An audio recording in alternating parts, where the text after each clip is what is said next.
ఈ దినం యొక్క ఆఖరి వర్తమానం వినకమునుపు ఎంతమంది ఉదయకాలం కానీ మధ్యాహ్నం సెషన్ కానీ రాలేకపోయారు? ఒకసారి చేద్దాం.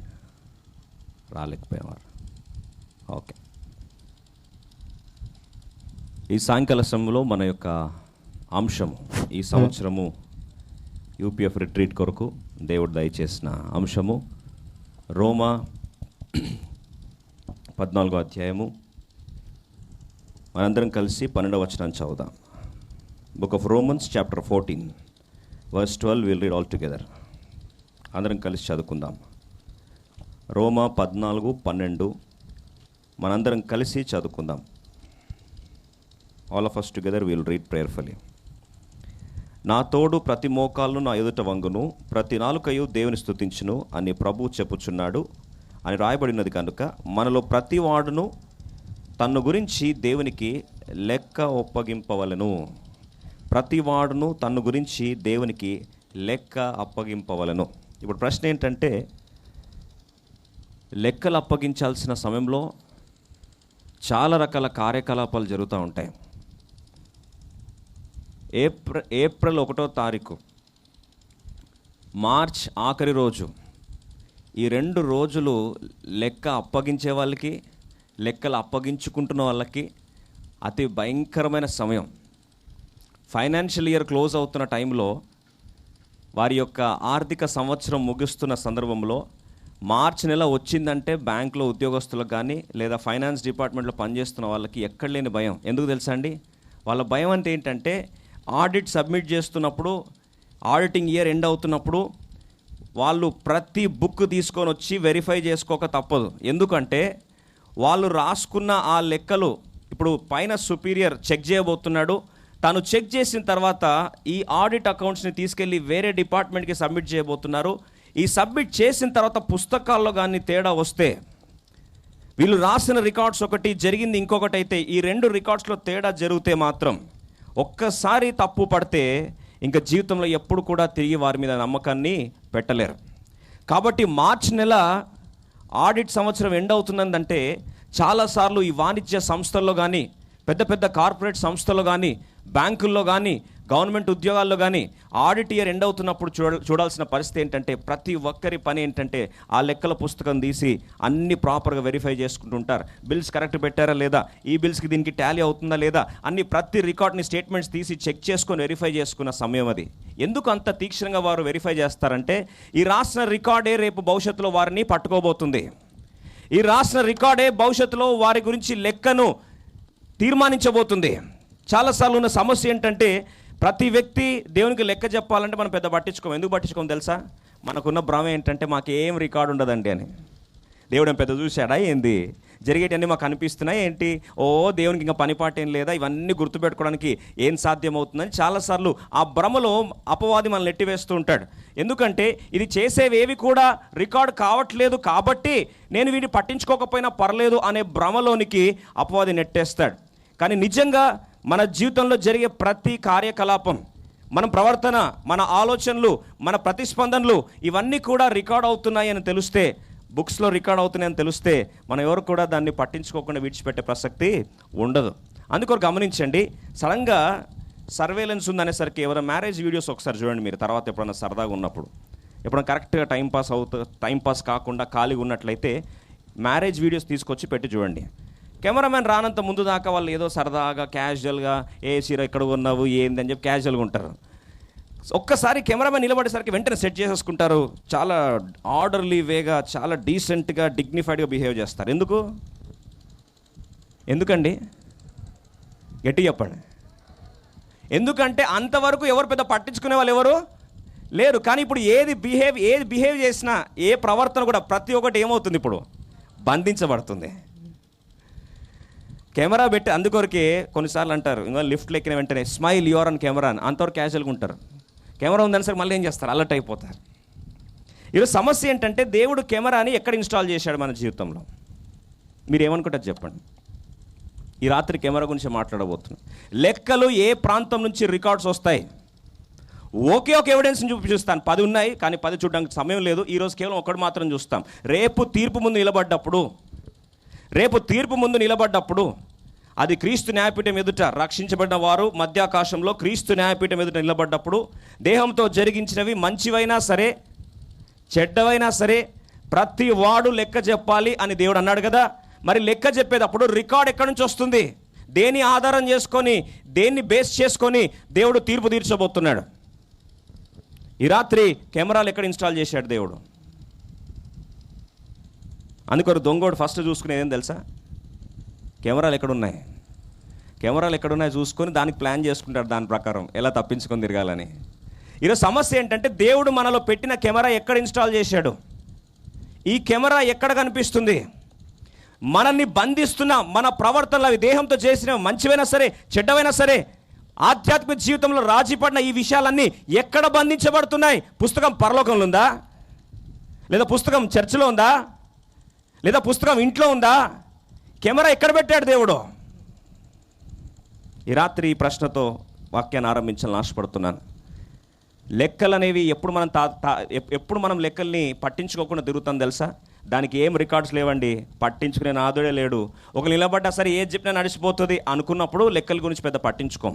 ఈరోజు ఆధ్యాత్మిక జీవితాన్ని నువ్వు పట్టించుకోకుండా బేకతారు చేస్తున్నావు అంటే కారణం ఏంటంటే దేవుడు అడగబోయే లెక్క తీవ్రమైంది, ప్రతి ఒక్కటి రికార్డ్ అయి ఉంది అన్న సత్యాన్ని మనం తెలుసుకుంటే మన ఆత్మీయ జీవితంలో ఎట్లా పడితే అట్లా ఆడడానికి వీలు లేదు.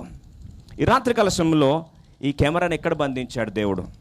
అసలు దేవుడు రేపు ఏమని తీర్పు తీర్చబోతున్నాడు? చాలామంది అడిగే ప్రశ్న ఏంటంటే, అవునండి దేవుడు తీర్పు తీరుస్తాడన్నాడు, యేసుప్రభునందు విశ్వాసం ఉంచితే రక్షింపబడతారు, మంచిదే. మరి యేసుప్రభు పుట్టక ముందు పరిస్థితి ఏంటి అంటారు. యేసుప్రభు వచ్చింది 2000 సంవత్సరాల క్రితమే కదా, దాని ముందు పరిస్థితి ఏంటి? కొంతమంది అడిగే ప్రశ్న. ఇంకొంతమంది అడిగే ప్రశ్న ఏం తెలుసా? అరే పిల్లలు ఏమి తెలియదు కదండి, అన్నం పుణ్యం ఏం తెలియరు, మరి వాళ్ళు మరణిస్తే వాళ్ళు ఎక్కడ పోతారు? పరలోకం పోతారా, నరకం పోతారా? ఇంకో ప్రశ్న. ఇంకొంతమంది అడిగే ప్రశ్న ఏం తెలుసా? సరే అన్నీ బాగున్నాయి, యేసుప్రభు యందు విశ్వాసం ఉంచితే రక్షించబడతారు, బాగానే ఉంది. కొంతమందికి ఇంకా సువార్త అందలేదు, కొన్ని ప్రాంతాలకు సువార్త ఇంకా పోలేదు, మరి వాళ్ళందరూ చచ్చిపోయారు, మరి వాళ్ళ పరిస్థితి ఏంటి? దేని ఆధారం చేసుకొని దేవుడు తీర్పు తీర్చాలి? What should be the evidence before he commences his judgement? దేవుడు తీర్పు తీర్చక మునుపు ఆధారాలేవి? ఏ ఆధారం తీసుకొని తీర్పు తీర్చాలి? ఈ రాత్రికాల సమయంలో పరిచయం చేయడానికి 3 ఆధారం మీ ముందు చూపించినప్పటికీ ఈ రాత్రికాల సమయంలో కేవలం ఒక్కటి మాత్రమే తీక్షణంగా లోతుగా ధ్యానించడానికి ప్రయత్నిస్తాం. అందుకొరకు రోమా 2వ అధ్యాయం. ఇప్పుడు రోమా 14లో లెక్క చెప్పాలి అంటే రోమా 2వ అధ్యాయంలోనే తీర్పు ఎలా తీర్చబోతున్నాడో, ఆధారాలు ఎలా ఉండబోతున్నాయో, సాక్ష్యాలు ఎలా ఉండబోతున్నాయో దేవుడు ముందే పరిచయం చేశాడు. రోమా 2వ అధ్యాయము మనందరం కలిసి రోమా 2వ అధ్యాయం అలో first together Book of Romans chapter 2. We'll read all together verse 11 and 12. అందరం కలిసి 11-12 వచనాలు కలిసినా చదువుదాం. మొదటిగా, దేవునికి పక్షపాతము లేదు, ధర్మశాస్త్రము లేక పాపం చేసిన వారందరూ ధర్మశాస్త్రం లేకయే నశించెదరు. ధర్మశాస్త్రం కలిగిన వారి పాపం చేసిన వారందరూ ధర్మశాస్త్రానుసారంగా తీర్పు నొందుదురు. దేవునికి పక్షపాతం లేదు. దేవుడు తీర్పు తీరుస్తున్నప్పుడు, లెక్కల చీట్లు తీసినప్పుడు, లెక్కల గురించి వెరిఫికేషన్ స్టార్ట్ అయినప్పుడు, తీర్పు దండన ఆరంభించబడుతున్నప్పుడు దేవుడు ఎవరికి కూడా అన్యాయం చేసే దేవుడు కాదు, ఎవరికి పక్షపాతం చూపించే దేవుడు కాదు. రికార్డ్స్ ప్రకారం చూసినప్పుడు మొదటిగా ధర్మశాస్త్రం అనే ఎవిడెన్స్ ఓపెన్ చేస్తాడు. ధర్మశాస్త్రం ఎవిడెన్స్ ప్రకారం ఎవరైతే తీర్పు తీర్చబడతారో వారి తీర్పు అయిపోయిన తర్వాత 2వ రికార్డ్ ఓపెన్ చేస్తాడు. అది ప్రాముఖ్యమైనది. 15వ వచనం అందరం కలిసి చదువుదాం. 15వ వచనం ఈ రాత్రికాల సమయంలో మన ధ్యానాంశం. 15వ వచనాన్ని అందరం కలిసి చదువుకుందాం. అట్టి వారి మనస్సాక్షి కూడా సాక్ష్యమిచ్చుచుండగను, వారి తలంపులు ఒకదాని మీద ఒకటి తప్పు మోపుచు లేక తప్పు లేదని చెప్పుచుండగను, ధర్మశాస్త్రానుసారము తమ హృదయముల యందు రాయబడినట్లు చూపుచున్నారు. ఎంత తీవ్రమైన మాట ఆలోచించండి. ఇప్పుడు రికార్డింగ్ సిస్టమ్ని దేవుడు ఎక్కడ ఇన్స్టాల్ చేశాడంటే మన హృదయం అనే పలకల మీద ఈ యొక్క మెకానిజంని దేవుడు ఏం చేశాడు? ఇన్స్టాల్ చేశాడు. నిన్ను నన్ను తయారు చేస్తున్న సృష్టికర్త. ఆలోచించండి, మానవునికే కెమెరా కనిపెట్టాలనే తెలివి ఉంటే ఆ మానవ తెలివినే నిర్మించిన దేవునికి ఇంకెంత తెలివి ఉండాలి? ఒక సామాన్యమైన మానవునికే దొంగల్ని పట్టుకోవడానికి కొరకు కెమెరా ఇలా ఇన్స్టాల్ చేయాలి. కెమెరా పెట్టినట్టు కూడా ఎవరికి తెలియకూడదు. పెన్ కెమెరాస్ అంట ఇప్పుడు, తెలుసా? పెన్లు పెట్టుకొని వచ్చి కెమెరా పట్టుకొని వాళ్ళు చేసే క్రైమ్ని రికార్డ్ చేసేస్తారు. బటన్ కెమెరాస్, జస్ట్ షర్ట్లో ఒక బటన్ ఎలా ఉందో అట్లా ఒక బటన్ లాగా ఉండిపోతుంది. సేమ్ బటన్ కలర్లోనే ఉంటుంది కెమెరా, ఎవరికి తెలీదు. Keyhole camera. అంత టెక్నాలజీని ఒక సామాన్యమైన ఆఫ్టర్ ఆల్ నశించిపోయే మానవుడికే ఇంత జ్ఞానం ఉంటే ఆ మానవుని మేధాశక్తిని తయారు చేసిన దేవునికి ఇంకెంత జ్ఞానం ఉండాలి? హ్యూమన్ రికార్డ్స్ని నువ్వు తారుమారు చేయొచ్చు. రీసెంట్గా ఒక క్రైమ్ జరిగింది సిటీలో. నేరగాడు ఎంత స్థాయికి వెళ్ళిపోయాడంటే, కరెక్ట్గా సీసీ కెమెరాస్ ఎక్కడైతే ఏ ప్రాంతంలో అయితే ఇన్స్టాల్ అయ్యాయో, కరెక్ట్గా ఆ ఇన్స్టాల్ అయిన కెమెరా దగ్గరికి వెళ్ళి పాస్వర్డ్ మొత్తం క్రాక్ చేసి ఏ రోజైతే క్రైమ్ చేశాడో ఆ క్రైమ్ చేసిన ఎవిడెన్స్ని డిలీట్ చేశాడు. మేధస్సు చాలా అద్భుతంగా ఉంది కదా. కానీ అడ్డగోలుగా దొరికాడు. ఎందుకు తెలుసా? డిలీట్ చేసిన తర్వాత దాంట్లో వేరేది రీప్లేస్ చేయకపోతే అలా గ్యాప్ వస్తుందని ఆ మాత్రం కామన్ సెన్స్ లేదు వాడికి. డిలీట్ చేసిన తర్వాత ఇన్వెస్టిగేషన్ టీం వాళ్ళు వచ్చి చూస్తే ఎవిడెన్స్ ఎక్కడ దొరకట్లేదు. కానీ ఆ మాత్రం గ్యాప్ వస్తుంది, మొత్తం ఎర్రర్ వచ్చేస్తుంది. ఆ ప్రాంతంలో ఎర్రర్ అని చెప్పి బ్లూ స్క్రీన్ వచ్చేస్తుంది. డౌట్ వచ్చింది వాళ్ళకి, ఇదేంటి ఇక్కడ ఎవడో మానవుడు ఎవడో వచ్చి దీన్ని ఏదో సంథింగ్ ట్యాంపరింగ్ చేసినట్టు అనిపిస్తుందని చెప్పి అప్పుడు రికార్డ్స్ ఓపెన్ చేస్తే ఈ సీసీ కెమెరా ఫుటేజ్ ఏదైతే క్యాప్చర్ అవుతున్న ఆ రూమ్ ఉందో ఆ రూమ్కి ఇంకొక సీసీ కెమెరా వాళ్ళ బాస్ పెట్టుకున్నాడు. అది తెలియలేదు దీనికి. వాడు వచ్చి ఎలా డిలీట్ చేశాడో మొత్తం రికార్డ్ అంతా యూఎస్లో ఉన్న వాళ్ళ బాస్ ఓపెన్ చేసి ఆయన ఫోన్లో చెక్ చేసుకొని మొత్తం బౌన్స్ బ్యాక్ చేసి ఆ డేటాని పంపించాడు. రెడ్ హ్యాండ్గా పట్టబడ్డాడు.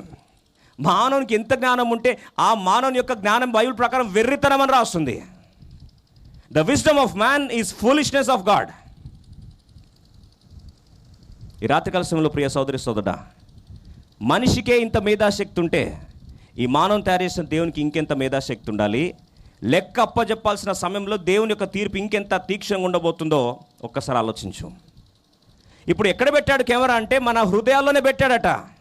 సరే, మన హృదయాల్లో పెడితే ఈ కెమెరా వార్నింగ్ సిస్టమ్ ఎక్కడి నుంచి వస్తుంది? ఈ కెమెరా క్యాప్చర్ అయిన తర్వాత డేటాని ఎలా ప్లే చేస్తాడు అంటే అక్కడ చూడండి రాయబడిన మాట 10వ వచనం మరొకసారి అందరం కలిసి చదువుదాం.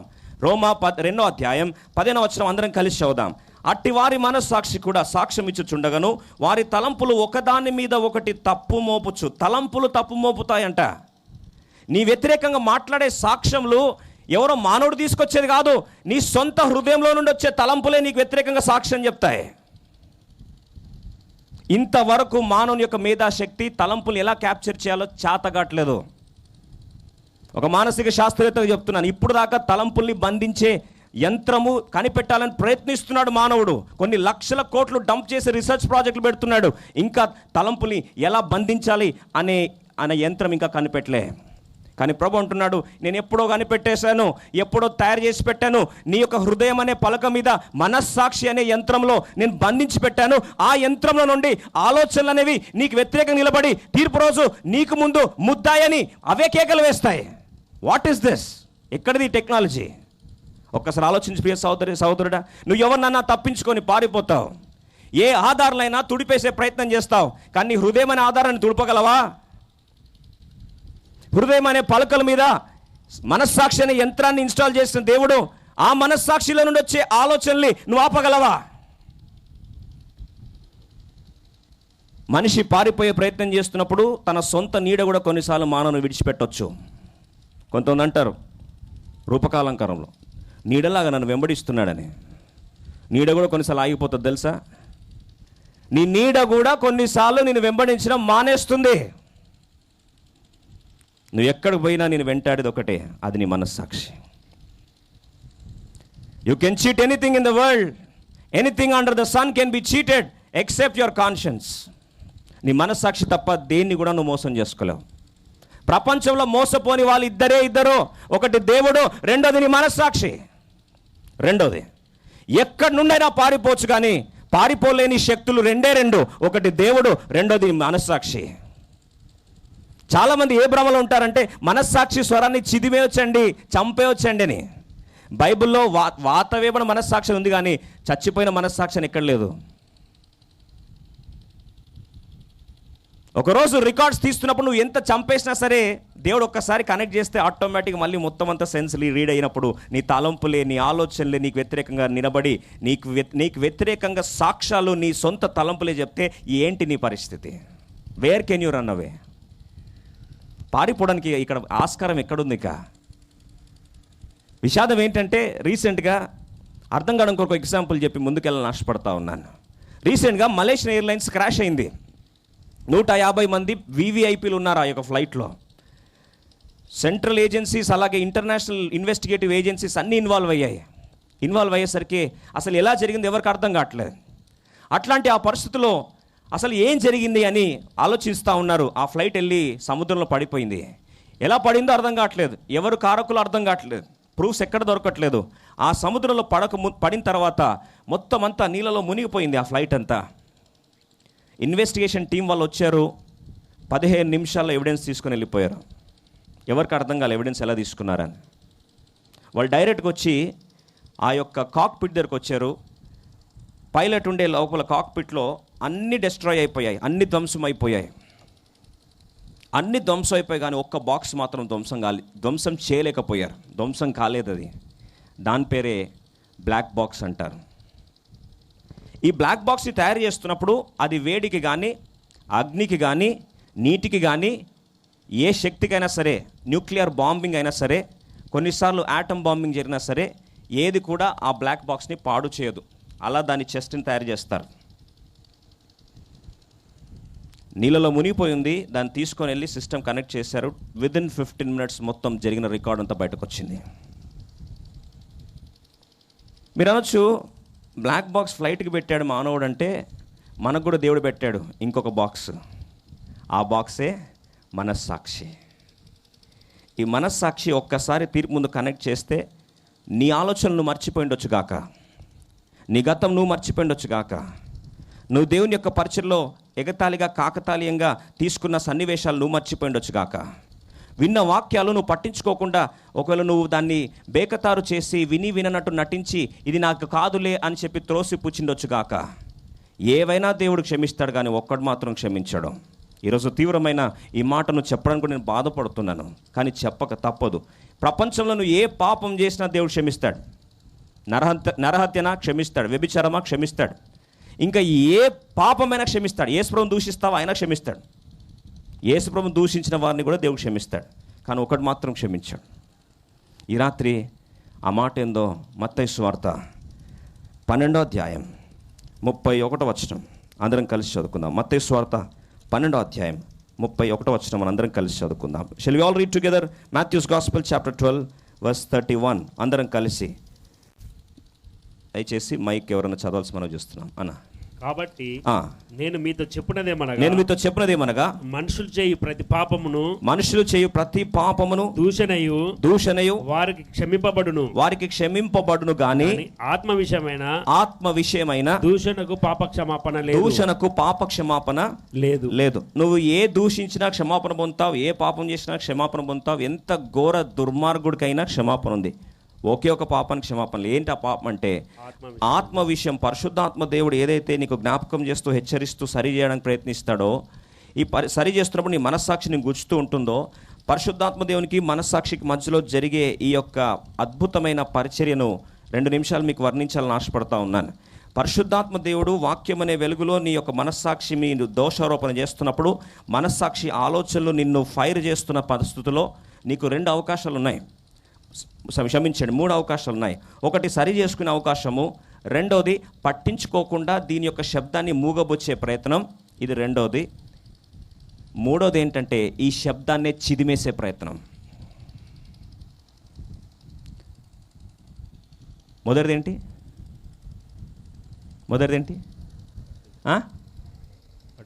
సరి చేసుకోవడం. నువ్వు సరి చేసుకోకుండా పక్కన పెట్టేస్తే ఆ శబ్దం మాత్రం ఆగదు. ఈ శబ్దం ఆగనప్పుడు ఏం చేస్తామంటే కొన్నిసార్లు తాత్కాలికమైన ప్రయత్నాలు చేస్తాం. అంటే ఈ శబ్దాన్ని సైలెన్స్ చేసే ప్రయత్నం చేస్తాం. అందుకొరకే బండికి శబ్దం వస్తుంది, ఇప్పుడు ఇంజన్ వస్తుంది కదా, శబ్దం వస్తుంది. దానికి ఒకటి ఆ శబ్దం తగ్గించడానికి కొరకు సైలెన్సర్ అంటారు. ఆ సైలెన్సర్ ఏం చేస్తుంది అంటే శబ్దాన్ని తీసేయదు, కొద్దిగా దాన్ని ఏం చేస్తుంది, తగ్గిస్తుంది. ఇప్పుడు నొప్పి ఉంది అనుకోండి, నొప్పి ఎందుకు వస్తుంది అని చెప్పి మూల కారణానికి వెళ్ళి సమస్యను సర్జరీ చేసి తీసేయడము అది పర్మనెంట్ సొల్యూషన్. కానీ తాత్కాలికమైన సొల్యూషన్ కూడా ఉంది. ఏం తెలుసా?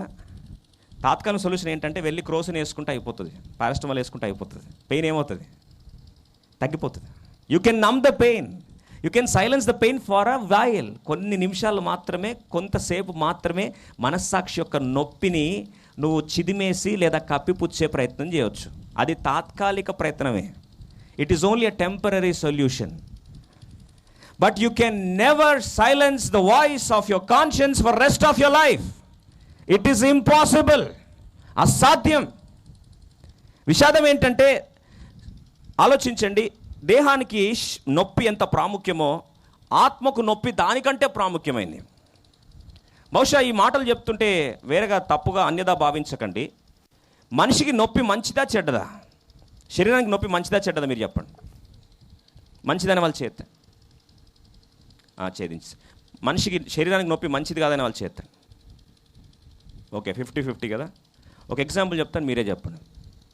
రీసెంట్గా ఒక ధనవంతుడు, నాకు తెలిసిన వ్యక్తి, మందిరంలో చాలా యాక్టివ్ పార్ట్లో మినిస్ట్రీ చేస్తూ ఉంటాడు. తనకు సుమారు 10 ఎకరాల పొలం ఉంది. కారులో ఒకరోజు పొలానికి వెళ్ళాడు. పొలానికి వెళ్ళిన తర్వాత తనకు డయాబెటీస్, షుగర్ జబ్బు ఉంది. పొలానికి వెళ్ళాడు, ఏదో పని మీద ఎవరికైదో చెప్తా ఉన్నాడు. పనులందరూ నిలబడ్డారు. ఈయన పొలంలో నడుస్తున్న టైంలో నడుచుకుంటూ వెళ్తూ ఉన్నాడు. షుగర్ జబ్బులకు సమస్య ఏంటంటే సెన్సేషన్ ఉండదు, పెయిన్ సెన్సేషన్ ఉండదు, నొప్పి తెలియదు వాళ్ళకి. నడుస్తూ ఉన్న టైంలో కింద మేకుంది, మేకు కాలు కేసి పొడుచుకుంది, తనకు కనపడలే. తనకి ఆ స్పర్శ, ఆ నొప్పి థ్రెషోల్డ్ లేదు కాబట్టి, ఆ పెయిన్ సెన్సేషన్ లేదు కాబట్టి, క్షమించండి, సెన్సేషన్ లేదు కాబట్టి దాన్ని పెద్ద పట్టించుకోలేదు. అలాగే తొక్కి నడుచుకుంటూ వెళ్ళిపోయాడు. మధ్యాహ్నం వెళ్ళి వాళ్ళందరూ పనులు చెప్పేసాడు, అయిపోయింది. వాళ్ళు వచ్చిన తర్వాత తన అవుట్ హౌస్కి వచ్చాడు, లంచ్ చేస్తున్నాడు. అప్పుడు కూడా తనకు తెలియలేదు. టీ తాగుతున్న టైంలో సడన్గా పనామె చూసి, ఏంటి సార్ కాలుకి రక్తం కారుతుంది సార్ అని. ఏంటమ్మా రక్తం ఏంది, నాకు రక్తం కారడం ఏంది, బాగున్న కదా అని కాలు చూసేసరికి అప్పటికి భయంకరమైన హెవీ బ్లీడింగ్ అవుతూ ఉంది. హెవీ బ్లీడింగ్, చెప్పులు దాటి ఫ్లోర్ అంతా రక్తసిక్తం అయిపోయింది. తనకు ఎప్పుడైతే ఈ యొక్క షుగర్ జబ్బు ఉందో, షుగర్ జబ్బు ఉన్న సమస్య ఏంటంటే ఆ పెయిన్ సెన్సేషన్ అనిపించదు, కనపడదు, వినపడదు, పర్సెప్షన్ ఉండదు, స్పర్శ ఉండదు. ఆ స్పర్శ లేకపోయేసరికి అలాగే ఉండిపోయాడు. తెలుసుకునే లోపు అంబులెన్స్ పిలిపించి తీసుకొని డైరెక్ట్గా హాస్పిటల్ తీసుకెళ్లారు. హాస్పిటల్ తీసుకెళ్ళేసరికి వాళ్ళు అన్న మాట ఏంటి తెలుసా, చాలా లేట్ తీసుకొచ్చారు, ఇన్ఫెక్షన్ స్ప్రెడ్ అయిపోయింది, ఇప్పుడు ఈ కాళ్ళు కోసేయకపోతే ఇంకొక కాళ్ళు కూడా తీసేయాల్సి వస్తుంది. హుట్టిన 15 నిమిషాల్లో సర్జన్ వచ్చాడు, కాల్ని కోసి పడేశాడు. ఇప్పుడు మీరు చెప్పండి, నొప్పి మంచిదా చెడ్డదా? నొప్పి అవసరమా అవసరం లేదా? అవసరం వాళ్ళు చేద్దండి, 100% రైట్. సమస్య ఏంటంటే శరీరానికి నొప్పి ఎంత ప్రాముఖ్యమైందో, ఈ నొప్పి ఏం చేస్తుంది తెలుసా? లోపల బాగలేదయ్యా నీకని ఎలా తెలుస్తుంది? జ్వరం ఉంటేనే తెలుస్తుంది ఏదో లోపల ఇన్ఫెక్షన్ ఉందని. నొప్పి ఉంటేనే కదా లోపల ఏదో ప్రాబ్లం ఉందని తెలిసేది. నొప్పి లేకపోతే ఎన్ని రోజులు ఉంటావు కూడా నీకు తెలియదు. అందుకని కొన్నిసార్లు కొన్ని రోగాలు ఉంటాయి, అవి బయట నొప్పి రావు, లోపల మొత్తం పాడు చేసుకొని లాస్ట్కి చెప్తాయి, అయ్యో ఇప్పుడు దాకా తెలియదు అండి, స్టేజ్ 4 దాటేశారా అంటే, అవునండి అస్సలు తెలియదండి, నొప్పి లేదండి, ప్రాబ్లమ్సే లేవండి, ఏం తెలియలేదని. మరి ఏది బెస్ట్? ముందే నొప్పి తెలిస్తే కనీసం డాక్టర్ దగ్గరికి వెళ్తాం. మీరు నొప్పి రాకపోతే, అంత అయిపోయిన తర్వాత నొప్పి వస్తే ఏం చేసుకుంటావు? విషాదం ఏంటంటే శరీరానికి నొప్పి ఏ విధంగా అయితే హెచ్చరిస్తుందో లోపల బాగలేదని, ఈ రాత్రికాల సమయంలో మరొకసారి పరిశుద్ధాత్మని జ్ఞాపకం చేస్తున్నాడు. నీ ఆత్మ నుంచి వచ్చే నొప్పే నీ మనస్సాక్షి యొక్క శబ్దం. శరీరానికి నొప్పి ఎంత ప్రాముఖ్యమైందో ఆత్మకు నొప్పి కూడా అంతే ప్రాముఖ్యమైంది. ఈ రాత్రి నేను చెప్పే వర్తమానం కొంతమందికి భయంకరమైన నొప్పిని కారణమవుతుంది. అయినా పర్లేదు, ఆ నొప్పే పరిష్కారాన్ని చూపిస్తుంది. ఆ నొప్పే తీర్పు నిలబడ్డప్పుడు సగర్వంగా తలెత్తుకోవడానికి కారణమవుతుంది. ఆ నొప్పే లెక్క చెప్తున్నప్పుడు తల దించుకునే పరిస్థితి లేకుండా సహాయపడుతుంది. ఈ రాత్రి కలసంలో ప్రశ్న అడుగుతున్నాను, నొప్పి అవుతుందా లోపల నుంచి? మనస్సాక్షి నేను బాధ పెడుతుందా? ఎప్పుడో చేసింది గుర్తొస్తుందా? మర్చిపోయే ప్రయత్నం చేసినా నీ తలంపులు మాత్రం నేను వెంటాడుతున్నాయా? నేను వీడని నీడలాగా నిన్ను ఛేదిస్తున్నాయా? సంతోషపడవు. ఈ రాత్రి పరిష్కార మార్గం కూడా పరిచయం చేయాలని ఆశపడుతున్నాను. నొప్పి మాత్రమే కాదు, ఆ నొప్పిని సర్జరీ చేసి తీసేసే సర్జరీని కూడా పరిచయం చేస్తాను మీ ముందు. ఆ నొప్పిని శాశ్వతంగా పరిష్కరించే పరిష్కార మందును కూడా పరిచయం చేస్తాను ఈ రాత్రి. నువ్వు ఎవరైనా కావచ్చు, రక్షించబడినవాడు కావచ్చు, రక్షణలో లేకుండా నామకార్థ క్రైస్తవుడిగా నటిస్తున్నవాడు కావచ్చు. ఈ రాత్రి ఒక వ్యక్తిని మీ ముందు పరిచయం చేస్తాను. ఆ వ్యక్తి దేవుని యొక్క ప్రణాళికలు ఉన్న రాజు. తన పేరు హేరోదు. బైబిల్లో హేరోదు అంటే చాలామంది హేరోదులు, 4 హేరోదులు ఉన్నారు. హేరోద్ ద గ్రేట్ ఫస్ట్ ఆయన యేసు ప్రభు పుట్టినప్పుడు, హేరోద్ యాంటిపస్ రెండో వ్యక్తి, తర్వాత హేరోద్ అగ్రిప. ఈ విధంగా బైబిల్లో హేరోదులు ఎందరో ఉన్నారు. అలాగే హేరోద్ అగ్రిప 2 కూడా ఉన్నాడు. ఇలా చాలా రకాల 4 రకాల హేరోదులు ఉన్నారు బైబిల్లో. కన్ఫ్యూజ్ కాకండి. ఈ రాత్రికాల సమయంలోనే పరిచయం పోయే వ్యక్తి పేరు హేరోద్ ద యాంటిపస్. లేదా తెలుగు బైబిల్లో చూస్తే చతుర్థాధిపతి అయిన హేరోదు, ద హేరోద్ ద టెట్రార్క్ అని రాస్తుంది. రోమా ప్రభుత్వాన్ని 4 ముక్కలుగా విభజిస్తే 4వ భాగం మీద రాజుగా ఉన్న వ్యక్తి, తన పేరే హేరోదు చతుర్థాధిపతి. ఈ వ్యక్తి ఎంత దేవుని ప్రణాళిక సమీపంలోకి వచ్చాడంటే, చాలాసార్లు వాక్యం నీ సమీపం దాకా వస్తుంది. చేతులారా దగ్గర దాకా వచ్చిన వాక్యం కూడా కొన్నిసార్లు నువ్వు చేతులారా మర్చిపోవడానికి, విడిచిపెట్టడానికి ప్రయత్నిస్తావు. ఈ వ్యక్తి కూడా అట్లాంటి వాడే. దేవుడు ఎంతగా ప్రేమించాడు ఈ వ్యక్తి అంటే, పాత నిబంధన నూతన నిబంధన మధ్యలో 400 సంవత్సరాల నిశ్శబ్దం తర్వాత 400 years ఆఫ్ సైలెన్స్. ఎక్కడ చూసినా సరే దేవుని వాక్కు లేదు, ప్రవక్తలు లేరు, వాక్యం లేదు, దేవుడు మాట్లాడడం మానేశాడు. ఈ 400 సంవత్సరాల నిశ్శబ్దం తర్వాత, ఈ నిశ్శబ్దానికి తెరదించిన తర్వాత సాక్షాత్తు మొట్టమొదటిసారిగా తిరిగి ప్రవక్త వచ్చాడు. తన పేరే బాప్తిసమిచ్చి యోహాను.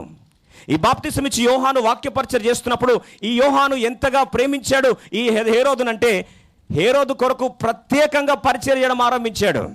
హేరోదు యొక్క ఆత్మ రక్షణ కొరకు ప్రయాసపడుతున్న దైవజనుడు ఉన్నాడు. ఈ హేరోదుని ప్రేమిస్తున్న దేవుడు సాక్షాత్తు ఈ యొక్క బాప్తిసమిచ్చి యోహాన్ని నేరుగా తన గడప దగ్గరకు పంపించాడు. సమస్య ఏంటి? ప్రాబ్లం ఏంటి? ఈ హేరోదుకు ఒక చిన్న వీక్నెస్ ఉంది, చిన్న సమస్య ఉంది. ఏంటి ఆ సమస్య అంటే, తన హాఫ్ బ్రదర్, తన కజిన్ ఉన్నాడు, తన సహోదరుని యొక్క భార్యని ప్రేమించాడు. ప్రేమించి తనకున్న భార్యకు విడాకులు ఇచ్చేసి ఆమెను తెచ్చుకొని పెట్టుకున్నాడు. తన పేరే హేరోదియాస్. ఇప్పుడు ఆమెను తెచ్చి పెట్టుకున్నాడు. తన హృదయంలో ఏంటంటే తన మీద ఎంతగానో ఆశ పెట్టుకున్నాడు. ఇంకో మాటలో శరీరాశ రెచ్చగొడతా ఉంది. ఈ యొక్క శరీరాశ మధ్యలో, శరీరాశకు ఒకవైపు, ఇంకోవైపు ఏమో ఆత్మీయమైన సంఘర్షణ ఒకవైపు. ఈ రెండింటి మధ్యలో ఏం చేయాలో తోచట్లేదు. ఒకవైపు ఏమో తను చేస్తున్న తప్పని తెలుసు, అయినా సరే శరీరం యొక్క బలహీనతలో కొనసాగుతూనే ఉన్నాడు. ఈ రెండింటి మధ్యలో ఈ వ్యక్తి ఏం చేయాలో తోచని ఆ సందిగ్ధావస్థలో ఉన్న పరిస్థితుల్లో దేవుడు ఈ వ్యక్తిని ప్రేమించి నేరుగా బాప్తిస్మిచ్చి యోహాన్నే పంపించాడు. స్త్రీ కనిన నరుల్లో శ్రేష్టమైన వాక్య పరిచారకుడు ఎవరు ఉన్నారా అంటే తను బాప్తిస్మిచ్చి యోహాన్నే. అడుగులేస్తూ నేరుగా వచ్చాడు, వాక్య పరిచర్య ఆరంభించాడు. అయ్యా, నువ్వు చేసేది మంచిది కాదు, తప్పు. What you are doing is not correct. Set your heart. నీ జీవితాన్ని మార్చుకో అని చెప్పి హెచ్చరిక సంకేతాలు ఇచ్చాడు బాప్తిస్మిచ్చి యోహాను. సమస్య ఏంటంటే, బాప్తిస్మిచ్చి యోహానికి తిప్పి కొట్టేది చేత కాదు, షుగర్ కోటింగ్ వర్డ్స్ ఇవ్వడం చేత కాదు, రక్తి కట్టించడం రాదు. బాప్తిస్మిచ్చి యోహానికి చెప్పేదం అంటే ఒకటే, చెప్పే మాట సూటిగా, ముక్కుసూటిగా మాట్లాడతాడు. ఆ ముక్కుసూటిగా మాట్లాడుతున్నప్పుడు సాధారణంగా ఆలోచించండి, సాఫ్ట్ కోటెడ్ మెసేజెస్ హిలేరియస్గా నవ్విస్తూ చెప్పే వర్తమానంలో మన అందరికీ వినడానికి ఇష్టం ఉంటుంది. రక్తి కట్టిస్తూ చెప్తున్నప్పుడు వినడానికి ఇష్టం ఉంటుంది. కానీ కొట్టే తెచ్చి అని నేరుగా చెప్తున్నప్పుడు అంత ఇంట్రెస్ట్ అనిపించదు. కానీ ఈ వ్యక్తి ఎంత మంచివాడంటే, ఎవరు? హేరోదు ఎంత మంచివాడంటే, రాజు అయినప్పటికీ ఇప్పుడు హెచ్చరిక స్వరం కళ్ళ ముందు నిలబడి ఖండిస్తుంటే కూడా ఆ వ్యక్తిని, ఆ స్వరాన్ని, ఆ వాక్యాన్ని వినాలి అని ఆశపడ్డాడు. ఎవరుంటారండి ఇది? నీకు నచ్చని వాక్యం చెప్తుంటే కూడా అయినా కూర్చొని సంతోషంగా వింటావా? నీకు సాధ్యమవుతుందా? నీకు వాక్యం నచ్చట్లేదు, ఆ వ్యక్తి చెప్పింది నీకు నచ్చట్లేదు, జీవితం మార్చుకోవడం ఇంట్రెస్ట్ లేదు, అయినా సరే లేదండి వాక్యం కూర్చొని వింటాను. ఎవరున్నారు ఇంత మంచి వ్యక్తి అంటే మీరు అనొచ్చు, ఏ రోజు మంచోడా అంటే ఇక్కడ వరకు బాగానే ఉంది స్టోరీ. రండి చూద్దాం. మార్కు సువార్త 6వ అధ్యాయం 18 నుంచి 20 వచనాలు చదువుతాను, బాగా అర్థం చేసుకోండి. ఇతడు ఆమె నిమిత్తము యోహానును పట్టి తెప్పించి చెరసాల్లో బంధించి ఉండెను. హేరోదియా అతని మీద పగబట్టి అతన్ని చంపింపగోరెను, కానీ ఆమె చేత కాకపోయాను. ఎందుకనగా యోహాను నీతిమంతుడును పరిశుద్ధునగు మనుషుడని హేరోదు ఎరిగి అతనికి భయపడి, ఒక రాజు ఒక దైవజనునికి భయపడుతున్నాడు. తర్వాత అతన్ని కాపాడుచూ వచ్చాను, ప్రొటెక్ట్ చేస్తున్నాడు. ఆయన చెప్పే మాట నచ్చకపోయినా ఆయనకు భయపడుతున్నాడు, ఆయనని కాపాడే ప్రయత్నం చేస్తున్నాడు. ఇది మంచితనం కాదా? సరే, ఇంకా ముందుకెళ్తే, మరియు అతని మాటలు వినినప్పుడు ఏమి చేయను తోచకపోయినను. ఏం తోచట్లేదండి, జీవితాన్ని మార్చుకోవాలనే ఘర్షణ ఒకవైపు, మార్చుకోలేకపోతున్నానన్న సమస్య ఒకవైపు, ఈ రెండింటి మధ్యలో సతమతమవుతున్న ఈ యొక్క హేరోదు రాజు అద్భుతమైన ప్రతిస్పందన ఏంటంటే, అతడు ఏమి చేయను తోచకపోయినను సంతోషముతో వినుచుండెను. ఎవరున్నారు ఇక్కడ? జీవితం మార్చుకోవడం వల్ల కావట్లేదు, ఆయన వాక్యం వినాలనే మాత్రం సంతోషం ఉంది. మరి ఇప్పుడు హేరోదుకి మంచి లక్షణం ఉన్నట్టే కదా, వాక్యం వినాలని ఆశ ఉందా లేదా? సంతోషంగా వింటున్నాడా లేదా? ప్రియ సోదరి సోదరుడా, ఈ రాత్రి చాలామంది ఇక్కడ కూర్చొని ఉన్నారు. యూపీఎఫ్ మీటింగ్కి వచ్చి కూర్చొని వాక్యం వింటున్నావు, కానీ జీవితంలో నేను మారనని అలాగే రహస్య పాపంలో కొనసాగాలని తీర్మానించుకొని కూర్చొని ఉన్నావు. కానీ వాక్యం మాత్రం సంతోషంగా వింటున్నావు. ఇక్కడ నుంచి వాక్య స్పందన కూడా బాగా చెప్తున్నారని కూడా నీకు మనసులో అనిపిస్తుంది. అపవాది తీసుకొచ్చే భ్రమ ఇదే. వర్తమానం ఎంత బాగా చెప్పాడు కదా, ఎంత అద్భుతంగా ఇచ్చాడు కదా ఎగ్జాంపుల్స్, అబ్బో ఎంత బాగుందో మీటింగ్స్ అని చెప్పిస్తాడు నీ నోటి నుంచే. కానీ జీవితాన్ని మార్చుకోమని మాత్రం ఎప్పుడు కూడా ప్రోత్సహించడం. మార్చుకోవాలని అనుకుంటే మాత్రం అపవాది నిన్ను ఆపడానికే ప్రయత్నిస్తాడు. హేరోదు జీవితంలో జరిగిన విషాదం కూడా అదే. జీవితాన్ని మార్చుకోవాలని ఆశపడుతున్నాడు, కానీ జీవితం మార్చుకోలేకపోతున్నాడు. వాక్యం చెప్తున్న వ్యక్తి ఖండిస్తున్నా సరే, ఖండిస్తున్న స్వరాన్ని కూడా ఆ వ్యక్తి చిదిమేసే ప్రయత్నం చేయట్లేదు, సంతోషంగా వాక్యం వింటున్నాడు. ప్రియ సహోదరి సహోదరుడా, ఈ స్థాయి దాకా బాగానే ఉంది.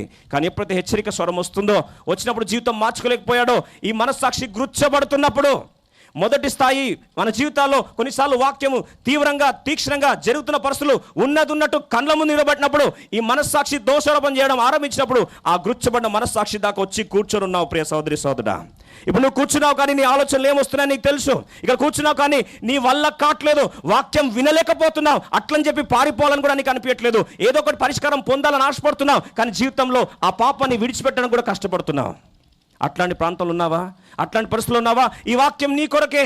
హేరోదు ఏ విధంగా దేవుని ప్రణాళికలు ఉన్నాడో, నీవు కూడా దేవుని ప్రణాళికలో ఉన్నావు. ఈ రాత్రి సాక్షాత్తు దేవుని యొక్క రక్షణ సువార్తను నేరుగా నీ ముందు, నీ యొక్క హృదయ పలకల మీదకి సూటిగా తీసుకొస్తున్నాడు యేసుక్రీస్తు ప్రభువారు. అయినా సరే విషాదం ఏంటంటే, ఆ మాట గుచ్చుతున్నాడు. పాపం గురించి, తీర్పు గురించి, నీతి గురించి ఒప్పిస్తున్నాడు పరిశుద్ధాత్మ దేవుడు. నువ్వు చేసేది తప్పయ్యా అని జ్ఞాపకం చేస్తున్నాడు. నువ్వు చేసేది కరెక్ట్ కాదని చెప్తున్నాడు. పాపం గురించి ఒప్పుకోలు పరిచర్య దాకా రావాల్సిన వ్యక్తి ఒప్పుకోవడానికి మాత్రం ఇంట్రెస్ట్ రావట్లేదు.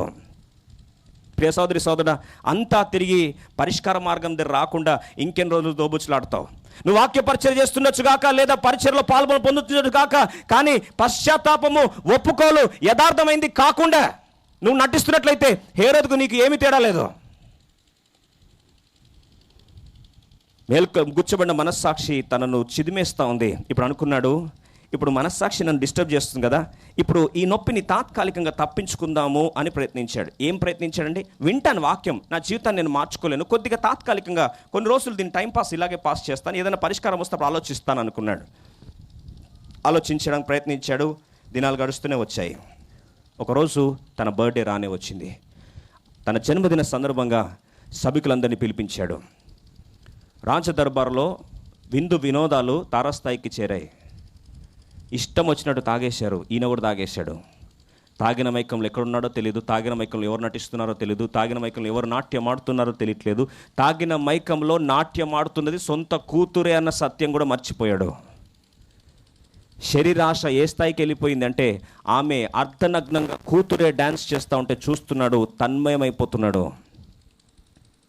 తన్మయం అయిపోయేసరికి మంత్రముక్తుడైపోయి వెంటనే మాట జారీ చేశాడు, నీకేం కావాలో కోరుకో, సగరాజ్యం ఇచ్చేస్తాను. ఆ కూతురు నేరుగా అమ్మ దగ్గరికి వెళ్ళింది. అమ్మ ఏమడగమంటావు? నాన్నలు అడిగాడు. అమ్మకు రగిలిపోతుంది, ఎప్పటి నుంచో వెయిట్ చేస్తుంది.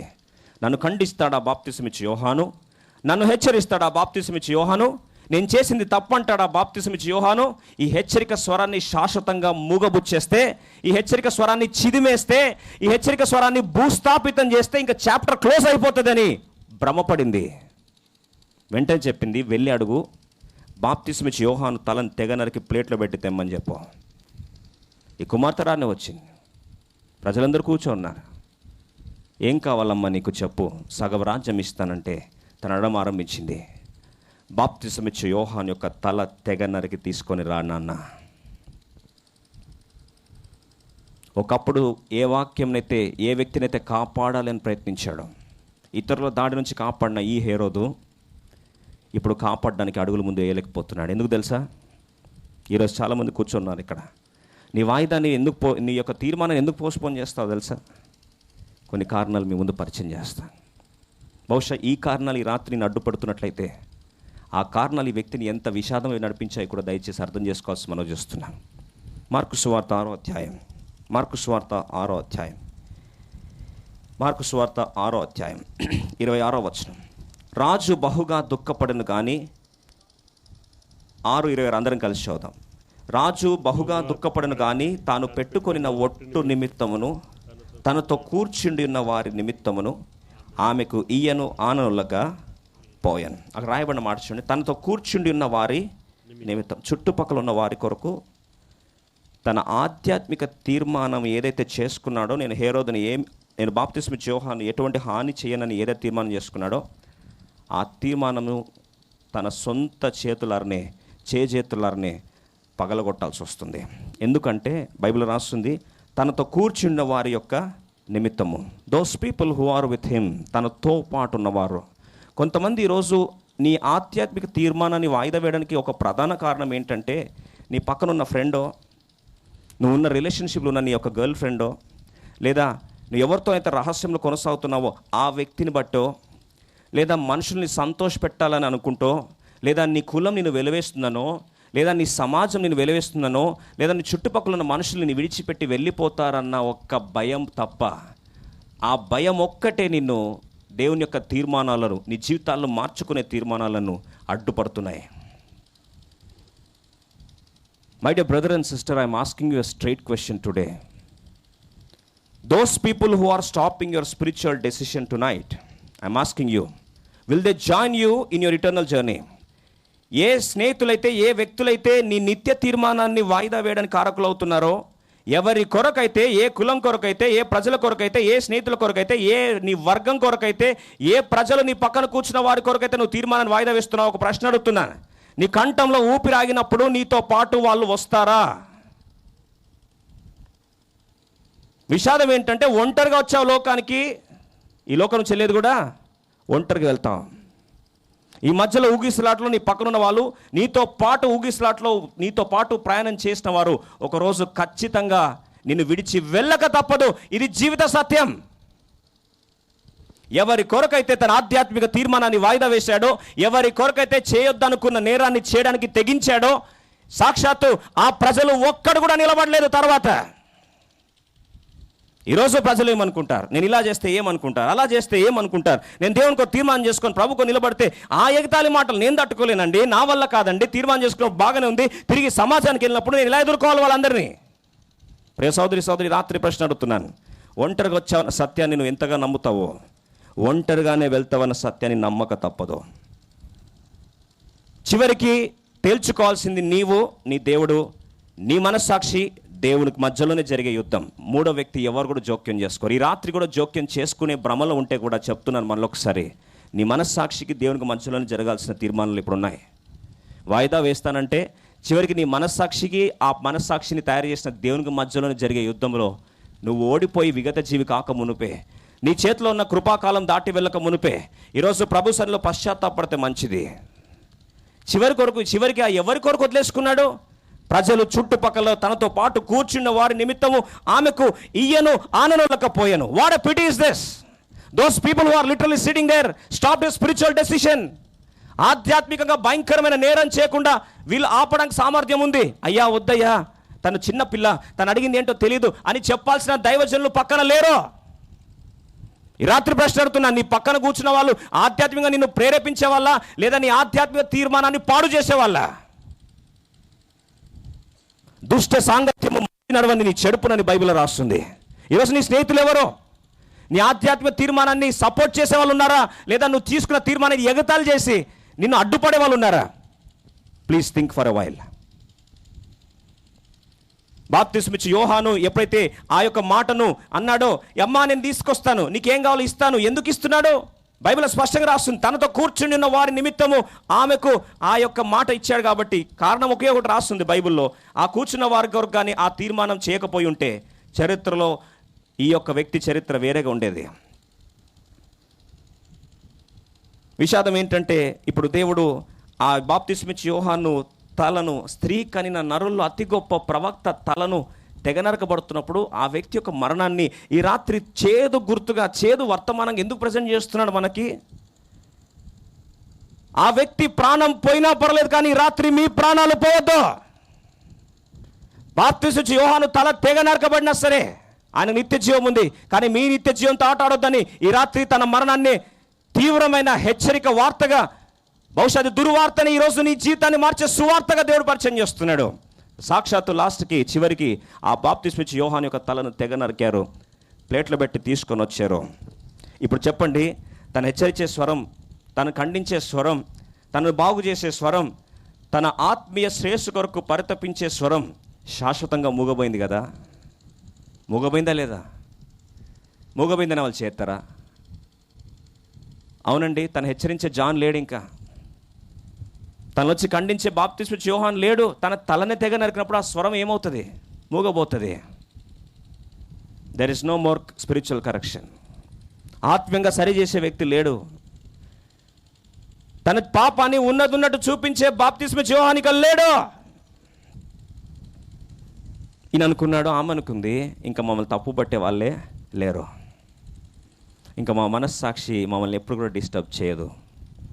Chapter is closed. కథ ముగిసింది. తల తీసుకెళ్ళి సమాధి చేశారు. ఇంకా అయిపోయింది. బాప్తిస్మిచ్చే యోహాను మమ్మల్ని ఖండిస్తాడా? మా మనస్సాక్షిని డిస్టర్బ్ చేస్తాడా? మేము తప్పు చేశామని చెప్పి మా తప్పునెత్తి చూపిస్తాడా? తప్పునెత్తి చూపించే స్వరాన్ని చిదిమేశాం, చంపేశాం, గొంతు కోసేశాం, భూస్థాపితం చేశాం, ఇంకా ఎప్పుడు కూడా శబ్దాలు రావు మాకని భ్రమపడ్డారు భార్యాభర్తలు. ఇంతటితో కథ ఆగిపోయి ఉంటే ఈ రాత్రి వర్తమానం ఉండేది కాదు. నువ్వు కూడా అనుకుంటున్నావు, మనస్సాక్షి స్వరాన్ని చిదిమేస్తా, తప్పించుకొని పారిపోతా, తాత్కాలికంగా పెయిన్ కిల్లర్లు వేసుకుంటా, ఈ ఉపశమని దాటేసుకొని జీవితాన్ని గడిపేస్తా. నీ వల్ల కాదు. You cannot silence the pain that is coming from your heart. హృదయ లోతులను తన్నుకొస్తున్న మనస్సాక్షి స్వరాన్ని, నొప్పిని నువ్వు తాత్కాలికంగా తప్పించుకొని పారిపోలేవు. నువ్వు ఎక్కడికి వెళ్ళినా నీ మనస్సాక్షి నీ వెంటే వస్తుంది. ఇంకొక భ్రమలో ఉండొచ్చు బహుశా, మనస్సాక్షిని చంపేసుకుంటే ఇంకెప్పుడు కూడా రాదని. For your kind information, you can never kill your conscience. You can sear your conscience. మనస్సాక్షిని వాత వేయొచ్చు, స్పర్శ లేకుండా చేయొచ్చు, కానీ మనస్సాక్షిని చంపలేవు. మనస్సాక్షి చచ్చిపోయిందంటే అర్థం ఏం తెలుసా? నీ ఆత్మ చచ్చిపోయిందని అర్థం. ఆత్మనంత కాలం మనస్సాక్షి ఉంటుంది. ఉదాహరణ చెప్తాను. దావీదు పాపం చేశాడు బత్షెబతో. మనస్సాక్షిని చిదిమేసుకున్నాడు. ఏం కాదు, నేను చేసిన తప్పేం కాదు, ఆ ఉరియాని చంపించేశాను, చాప్టర్ క్లోజ్ అయిపోయింది, ఎక్కడ ప్రూఫ్ లేకుండా అన్ని దాచిపెట్టేశాను, ఎవ్వరికి ఏం తెలియదు, ఇప్పుడు చాలా త్యాగశీలిలాగా నేను ఇప్పుడు వివాహం చేసుకున్నాను తన విధవరాల్ని అన్నట్టు బయట కటింగ్ ఇచ్చాడు. బిడ్డ పుట్టాడు అంటే సుమారు 9 నెలలు కనీసం అయి ఉండాలి. అయిపోయిన తర్వాత చరిత్ర చూస్తే నాతాను భక్తుడు చేంజ్ చేస్తున్నాడు. ఆ మనుషుడవు నీవే అన్నప్పుడు ఆలోచించండి. మరి స్టోరీలో ఎవిడెన్స్ అన్నిటి సమాజ్ చేస్తే మరి స్వరం ఎక్కడి నుంచి వచ్చింది? స్వరం వచ్చినప్పుడు ఆలోచించండి. మరి చచ్చిపోయిన మనస్సాక్షి ఒక నిజంగా చచ్చిపోయి ఉంటే మళ్ళీ ఎందుకు బతికింది? అయ్యో నేను తప్పు చేశాను, నేను పాపం చేశానని 51 కీర్తన ఎందుకు రాశాడు? మనస్సాక్షికి చావు లేదు. You can not kill your conscience, but rather you can sear your conscience. మనస్సాక్షిని చిదిమేయొచ్చు, కానీ శాశ్వతంగా నోరు ముయ్యలేవు. ఇక్కడ నోరు ముయ్యొచ్చు, చచ్చిపోవచ్చు, కానీ తీర్పు నిలబడ్డప్పుడు ఆ మనస్సాక్షి నీ వ్యతిరేకంగా శత్రుగా నిలబడి సాక్ష్యం చెప్తుంది. ఇది వాక్ సత్యం. ఎవరిని మోసం చేస్తున్నావు? ఎక్కడ పారిపోవాలనుకుంటున్నావు? ఇక్కడ నుంచి పారిపోతావా? అమెరికాకి వెళ్తావా? వెళ్ళి చూడు. నువ్వు చేసే తప్పును భూస్థాపితం చేసి ఇక్కడ ఒక వ్యక్తిని మర్డర్ చేసి ఏం తెలియనట్టు అమెరికాకి వెళ్ళు. ఎవ్వరికి తెలియదు ఎవిడెన్స్. చివరికి నీ కుడి చేతి కూడా తెలియదు నువ్వు చంపినట్లు, ఎడమ చేతి కూడా తెలియదు నువ్వు చంపినట్టు. అమెరికా దేశానికి వెళ్ళి టైమ్ స్క్వేర్లో అలాగా నడుస్తున్నప్పుడు క్యావ్ అని ఒక్కసారి సైలెన్స్ స్టార్ట్ అయింది అనుకోండి, పోలీస్ సైలెన్స్ స్టార్ట్ అయింది అనుకోండి, నీ హృదయంలో పరిస్థితి ఎలా ఉంటుందో చెప్పండి. ఏముండదా? ఏమనిపించదా మీకు? నటించడం ఎందుకండి? ఎక్కడో అమెరికా దేశం వేల కిలోమీటర్లు మారిపోయినావు కదా.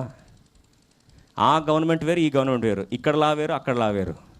అయినా సరే నీకు ఫస్ట్ గుర్తొచ్చేది ఎవరైనా ఉందంటే సచ్చినోడు, నువ్వు చేసిన ఆ నేరం, ఇదే గుర్తొస్తుంది. ఎలా చంపావు గుర్తొస్తుంది.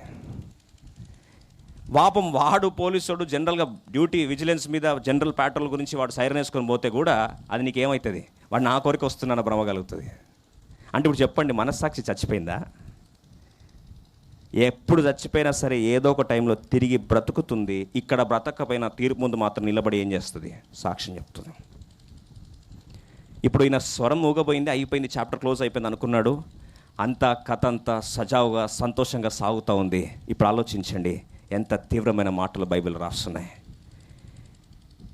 యేసు ప్రభువారు మొదటిగా తన యొక్క 400 సంవత్సరాల నిశ్శబ్దం తర్వాత హేరోదును ప్రేమించి బాప్తిస్మిచ్చి యోహాన్ని పంపించాడు. ఆయన తృణీకరించాడు. బహుశా యేసు ప్రభు అనుకుండొచ్చు, తండ్రి అని దేవుడు అనుకుండొచ్చు, బాప్తిస్మ యోహాను పంపిస్తే కూడా జీవితాలు మార్చుకోలేదు, కనీసం ఇంకొకసారి అవకాశం ఇస్తాను. ఎవరిని పంపిస్తాను? నా ఏకైక కుమారునే పంపిస్తాను. ఆ కుమారుని పంపక ముందు బాప్తిస్మ యోహాను వేసిన కేక్ ఏంటంటే, అయ్యా లోక పాపమును మోసుకొని దేవుని గొర్రెపిల్ల వస్తున్నాడయ్యా, నువ్వు ఏ పాపం నుంచి బయట రాలేకపోతున్నావో పరిష్కార మార్గమే యేసుప్రభువారు ఉన్నారయ్యా. ఈ మాటలు ఏవి కూడా నీకు వంట పట్టలేదే, ఆ చెప్పిన స్వరాన్నే చంపేశావే. ఇప్పుడు ఏంటనే ప్రభువారు అన్నారు, తండ్రి దేవుడు అన్నాడు, లేదు ఇప్పుడు నేను ఎంతగానో ప్రేమిస్తున్నాను ఈ హేరోదుని, చివరికి నా సొంత కుమారుణ్ణి పంపిస్తాను. యేసుప్రభు అడుగులేస్తూ హేరోదు యొక్క రాజభవనం ముందు దాకా వస్తున్నాడు. యేసుప్రభు అడుగులేస్తూ వచ్చేసరికి ఎక్కడ లేని శబ్దాలు, ఎక్కడ లేని గోల, ఎక్కడ లేని వేల మంది ప్రజలు వస్తున్నారు. అద్భుతాలు జరుగుతున్నాయి, ఆశ్చర్యకారాలు జరుగుతున్నాయి, చచ్చిపోయిన వారు లేచి బ్రతుకుతున్నారు. ఇవన్నీ చూసేసరికి ఒక్కొక్కలాగా అనుకుంటున్నారు. కొందరు అన్నాడు ఏలియా తిరిగి బ్రతికాడు, ఇంకొందరు అన్నారు గొప్ప దైవజనుడు వచ్చాడు, ఇంకొందరు అన్నారు ప్రవక్తలు పుట్టారు, ప్రవక్తల్లో గొప్ప ప్రవక్త పుట్టాడు. ఈ విధంగా ఒక్కొక్కరి మనస్సాక్షి ఒక్కొక్కలాగా జవాబిస్తూ ఉంటే ఎక్కడ లేని రీతిలో ఇప్పుడు బాప్తిసమిచ్చు యోహాను చనిపోయినా సరే, యేసుప్రభు అక్కడ పరిచయం చేస్తున్నా సరే, అద్భుతాలను చూస్తున్న ఈ యొక్క హేరోదు ఆయన మనస్సాక్షిలో చూస్తున్న స్వరాన్ని మీ ముందు పరిచయం చేయాలని ఆశపడుతున్నాం. మార్కు సువార్త 6వ అధ్యాయం 16వ వచనం. మార్కు సువార్త 6వ అధ్యాయం 16వ వచనం. అయితే హేరోదు విని నేను తలగొట్టించిన యోహానే ఏమంటున్నాడండి? నేను, మనస్సాక్షి అంటుంది, నేను తలగొట్టించిన యోహానే అతడు మృతులలో నుండి లేచి ఉన్నాడని చెప్పాను. ఏంటండి, చచ్చిపోయాడు కదా, ఆ వ్యక్తిని సమాధి చేసింది కూడా నీ మనుషులే కదా, సమాధి చేసిన తర్వాత ప్రూఫ్ తీసుకొచ్చి చూపించింది కూడా నీకే కదా. ఇప్పుడు నీ మనస్సాక్షి చెప్తున్న మాట ఏంటంటే, నేను తలగొట్టించిన యోహాను తిరిగి బ్రతికాడు. నువ్వు తల కొట్టించి చిదిమేసే ప్రయత్నం చేసిన నీ మనస్సాక్షి ఒకరోజు ఖచ్చితంగా తిరిగి బ్రతుకుతుంది, నీకు వ్యతిరేకంగా నేరారోపణ చేస్తుంది. ఈ రాత్రికాల సమయంలో నేను ఈ మాట అంటుంటే బాధపడతారేమో. ఈ రాత్రి మీరు వింటున్న ఈ యొక్క వాక్యం, 7వ తారీఖు అక్టోబర్ రాత్రి మీరు వింటున్న ఈ యొక్క వాక్యం, తీర్పు రోజు మీ ముందు నిలబడి ఖచ్చితంగా నేరారోపణ చేయబోతుంది. ఒకవేళ అది చేయకపోతే నేను చెప్పే వాక్యం సత్యమే కాదు. ఆ రోజు ఖచ్చితంగా ఇవన్నీ గుర్తొస్తాయి. ఇంత తీవ్రమైన వాక్యాన్ని విడుదల చేశారా రాత్రి అనే ఆ రోదన, ఆ రోజు ఏడ్చే బదులు ఈ రాత్రి పరిష్కారం ఉన్నప్పుడు ఏడుస్తే మంచిది. నేను తలగొట్టించిన యోహానే తిరిగి ఏమయ్యాడు? బ్రతికాడు. ఎక్కడ బ్రతికాడండి? బ్రతికింది ఎవరు? బ్రతికింది యోహానా? బ్రతికింది యోహానా? యోహాను చచ్చిపోయాడు కదా, మరి యోహాన్ చనిపోయాడు, యోహాన్ ప్లేస్లో ఎవరు వచ్చారు? యేసుప్రభు వచ్చాడు. కానీ యేసుప్రభు స్వరం వింటున్నప్పుడు కొందరికి ఏమో చూడండి, ఒక్కొక్కరి మనస్సాక్షి ఒక్కొక్కరిని జ్ఞాపకం చేస్తుంది. ఎవరిని జ్ఞాపకం చేస్తుంది? 15వ వచనం చూడండి. ఇతరులు అంటున్నారు ఈయన ఏలియానియు, కొందరికేమో ఏలియా గుర్తొస్తున్నాడు యేసుప్రభు చూస్తే, ఇంకొందరికేమో ఈయన ప్రవక్తనియు, ప్రవక్తలలో ఒకవలే ఉన్నాడని చెప్పుకొంచుండి. ఒక్కొక్కరి మనస్సాక్షి ఒక్కొక్కలాగా మాట్లాడుతుంది. ఈ రాత్రి కూడా నేను చెప్పే వాక్యం ఖచ్చితంగా నీ మనస్సాక్షి ఏ రకంగా మాట్లాడాలో అదే రకంగా మాట్లాడుతుంది. ఈ రాత్రి పరిశుద్ధాత్మ దేవుని యొక్క స్వరము, నీ మనస్సాక్షి యొక్క స్వరము రెండు మిళితమై నీ హృదయాన్ని కదిలిస్తుండగా నీ సందర్భానుసహితంగా వాక్యాన్ని దేవుడు విడుదల చేస్తున్నాడు. కొందరు ఏలియా అంటున్నాడు, కొందరు ప్రవక్తలు అంటున్నారు, కొందరు ప్రవక్తలు కూడా అంటున్నారు. కానీ హేరోదు మాత్రం నేను తలగొట్టించిన యోహానే. మరి ఇప్పుడు ఏం చేయాలండి? ఏం చేయాలి? మీరు అనొచ్చు ప్రాబ్లం చెప్తున్నారు, పరిష్కారం కూడా చెప్పండి.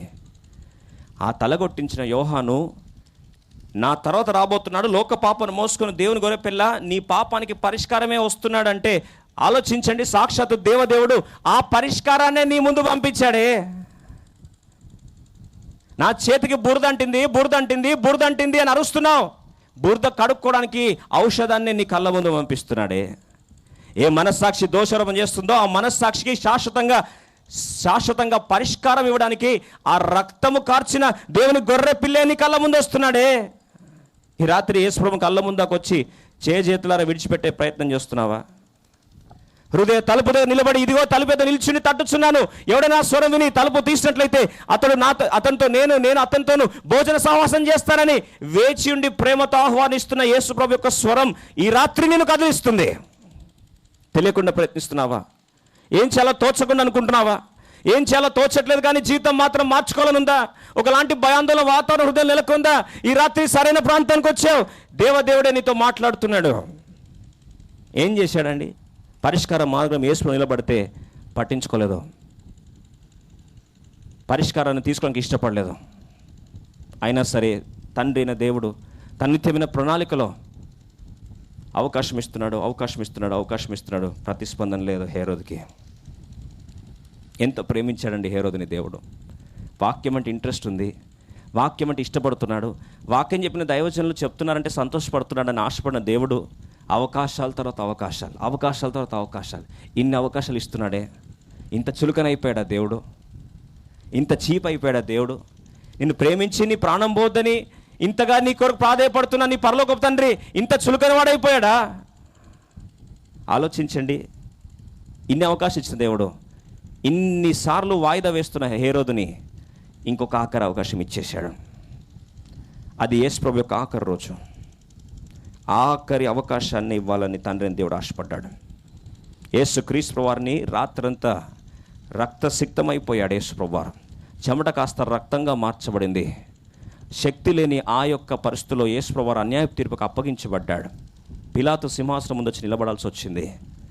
పిలాతు భార్య అనింది, అయ్యా నిరపరాధి, దయచేసి నీ చేతికి బురదంటించుకోవద్దంటే తను ఎలా చేయి కడుక్కోవాలని ఆలోచిస్తున్న సందర్భంలో వెంటనే మాట్లాడుతున్నప్పుడు గలిలయుడు అని ఒక మాట వినేసరికి వెంటనే అది హేరోదు యొక్క ప్రాంతానికి చెందింది కాబట్టి వెంటనే హేరోదు దగ్గర పంపించనని చెప్పి పంపిస్తున్నప్పుడు వాళ్ళందరూ అనుకుంటున్నారు ఈ యొక్క పిలాతు చేతగాక పంపిస్తున్నాడని అనుకున్నారు. కానీ అది దైవుని యొక్క ప్రణాళికలో సాక్షాత్తు యేసు ప్రభువారిని ఆఖరి దర్శనంగా, ఆఖరి ఎన్కౌంటర్గా, ఇంకొక్కసారి ఆఖరి కడసారి అవకాశంగా యేసు ప్రభుని తండ్రిని దేవుడు అడుగులేపిస్తూ హేరోదు ముందు నిలబెట్టాడు.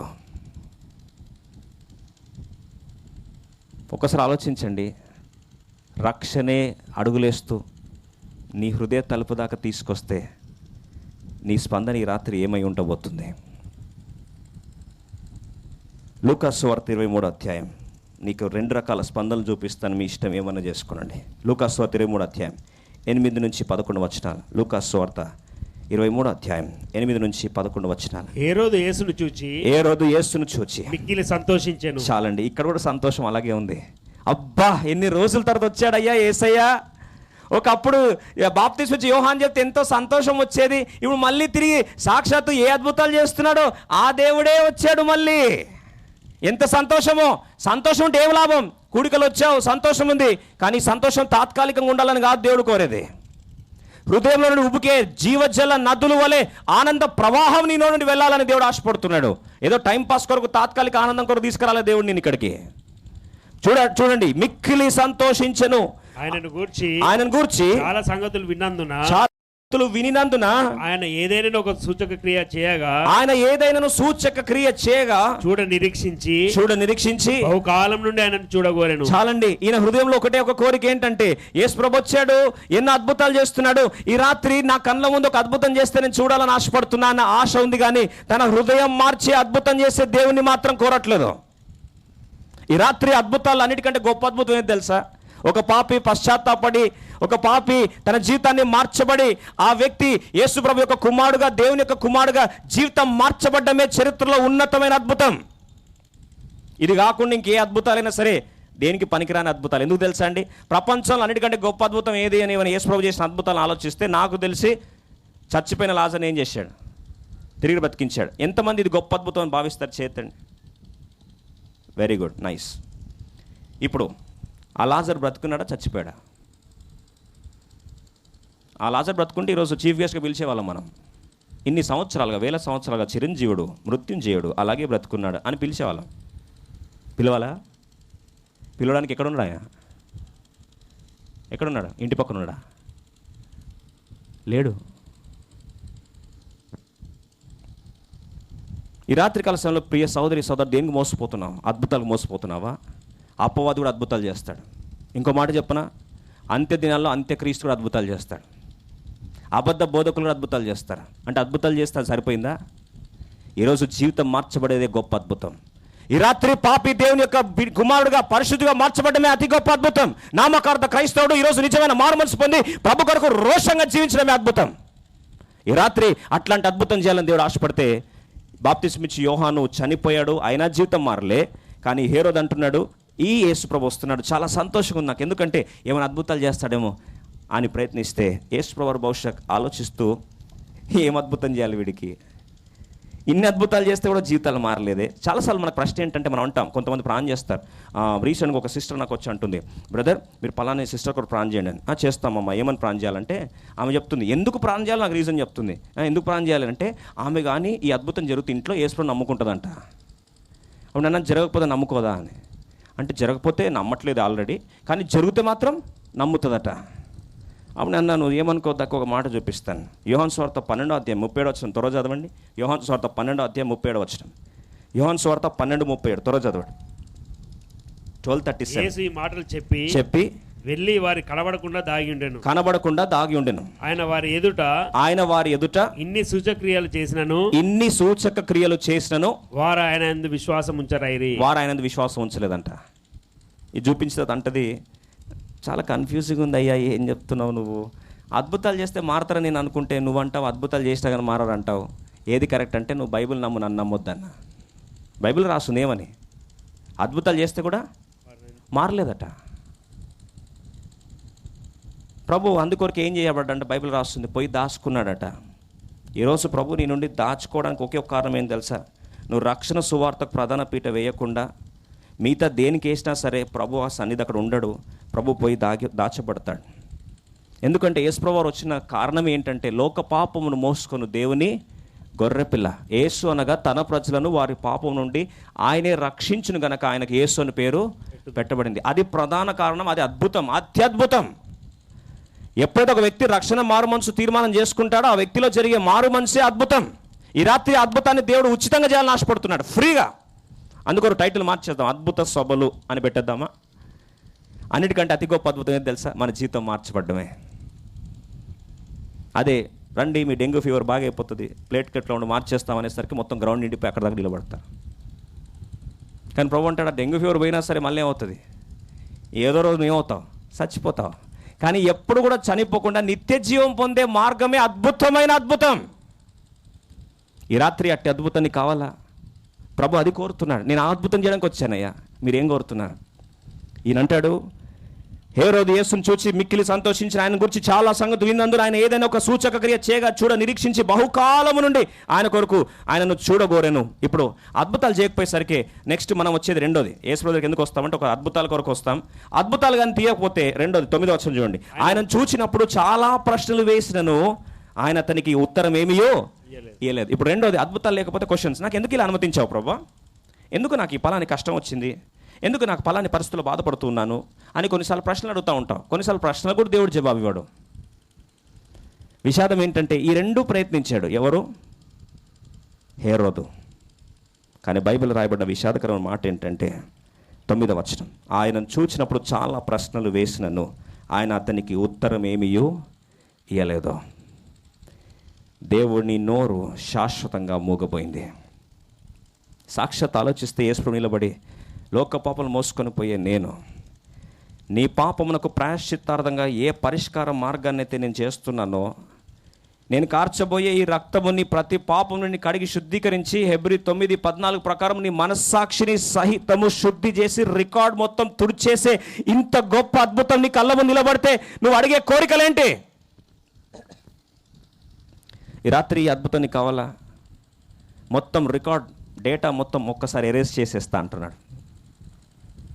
నీ మనస్సాక్షిలో ఏమేమైతే రికార్డ్ అయ్యి ఉందో నీ హృదయం అనే పలకల మీద మొత్తం తుడిచేస్తాను. చదవండి హెబ్రీ 9:14 త్వరగా చదవండి. నిత్యుడగు ఆత్మ ద్వారా తన్ను తాను దేవునికి నిర్దోషినిగా అర్పించుకొనిన క్రీస్తు యొక్క రక్తము నిర్జీవ క్రియలను విడిచి జీవం గల దేవుని సేవించుటకు మీ మనస్సాక్షిని ఎంతో ఎక్కువగా శుద్ధి చేయను. గమనించండి, ఇప్పుడు మనస్సాక్షిని శుద్ధి చేసే పరిష్కార మార్గమైన యేసు ప్రభు రక్తం అందుబాటులో ఉంది కళ్ళ ముందు.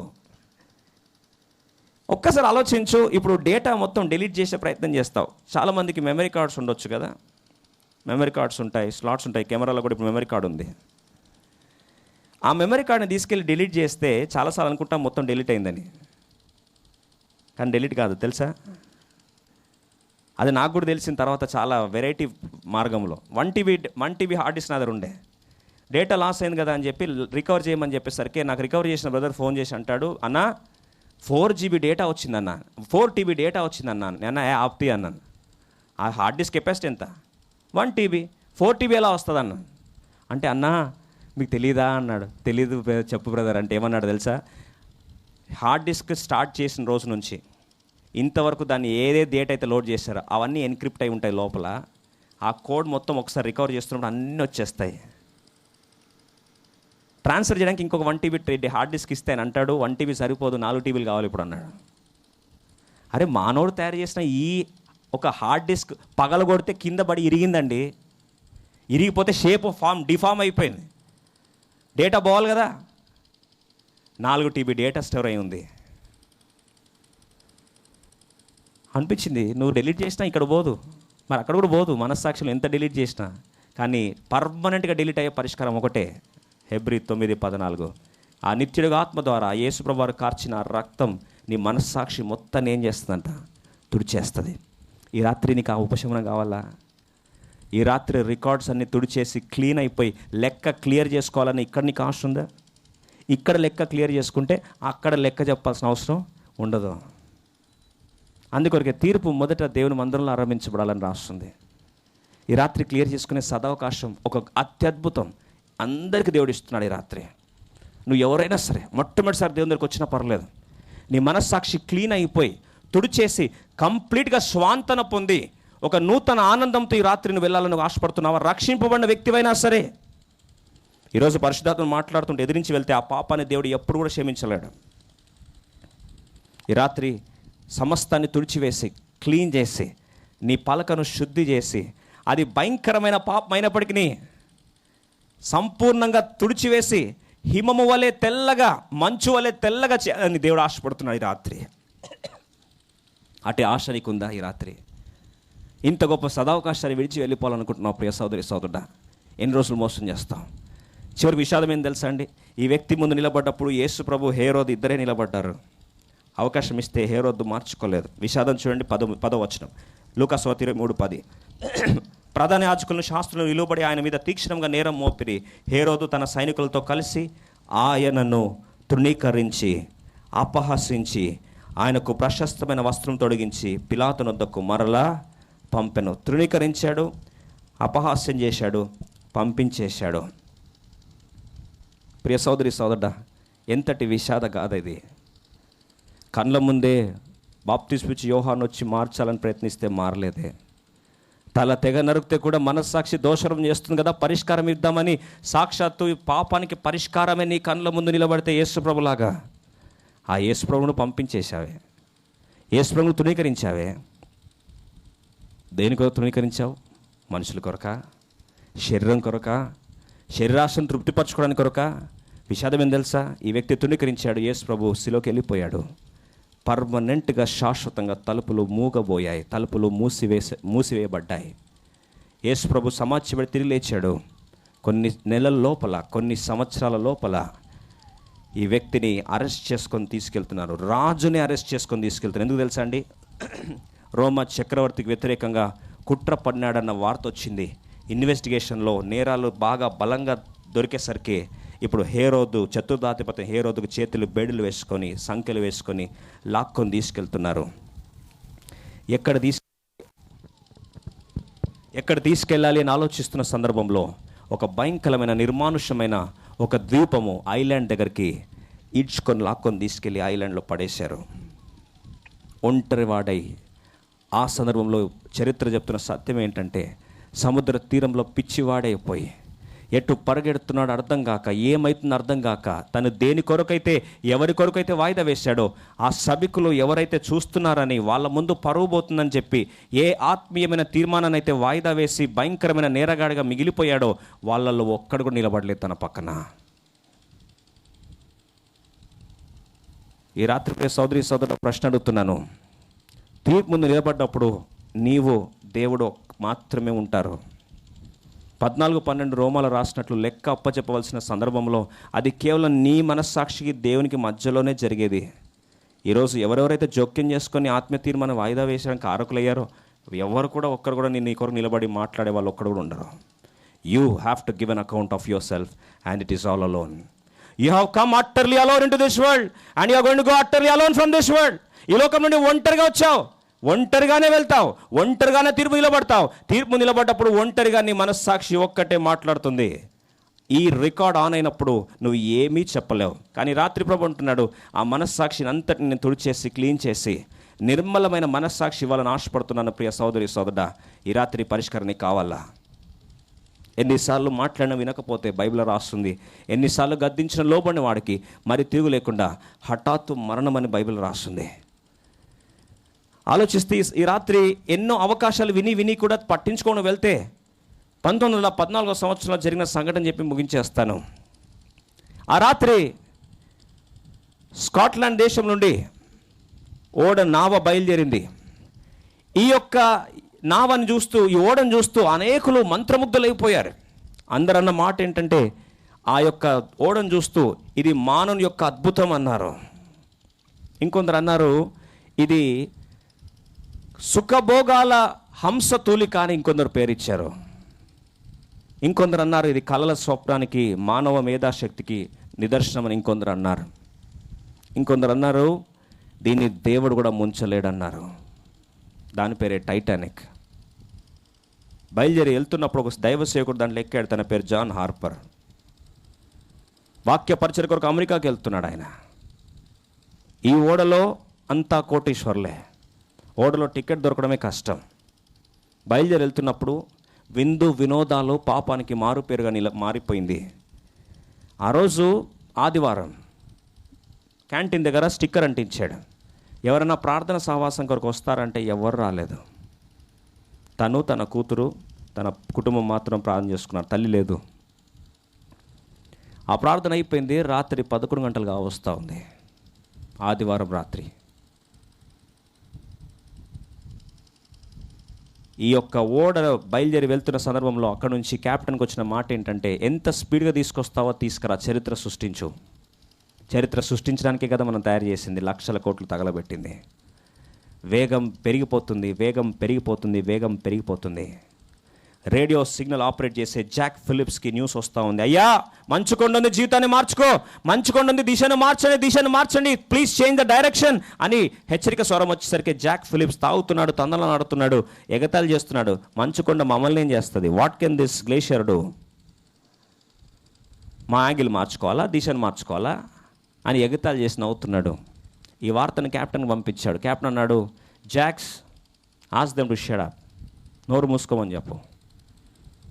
కార్పేతి అనే దగ్గర నుంచి ఇంకొక సిగ్నల్ స్టార్ట్ అయింది, వార్నింగ్ సిగ్నల్ స్టార్ట్ అయింది. ఫస్ట్ వార్నింగ్ సిగ్నల్ వచ్చింది, పట్టించుకోలే. సెకండ్ వార్నింగ్ సిగ్నల్ వచ్చింది, పట్టించుకోలే. మూడో టైం కల్లా అందరూ తందనాడుతున్నారు, తాగుతున్నారు, జూదము, వ్యభిచారము, ఇంకా వారికి కావలసిన సుఖభోగాల్లో మునిగిపోయినారు. ప్రపంచమే ఇది అని చెప్పి ఆస్వాదిస్తున్న సమయం అది. 11 గంటలు దాటి ఆ రాత్రి అనేకులు, కొంతమంది నిద్రలో జోగాడుతున్నారు, కొంతమంది పాప ప్రపంచంలో మునిగి తేలాడుతున్నారు. ఏం చేస్తున్నారో తెలియట్లేదు. 4 హెచ్చరిక సంకేతాలు అయిపోయాయి. 5వ హెచ్చరిక సంకేతం కూడా అయిపోయింది. ఆ 5th వార్నింగ్ అయిపోయిన తర్వాత 6th వార్నింగ్ వస్తున్న టైంలో, please change your direction, you are heading towards biggest disaster. అతి భయంకర వినాశనం వైపు పరిగెడుతున్నావు, దయచేసి నీ దిశను మార్చు అని హెచ్చరిక వస్తే, కోపోద్రేకుడైపోయిన క్యాప్టెన్ ఆ జాక్ ఫిలిప్స్ తన మాట ఏంటంటే, వెంటనే స్విచ్ ఇట్ ఆఫ్ అని చెప్పి చెయ్యి కొట్టాడు. స్విచ్ ఆఫ్ అయిపోయింది.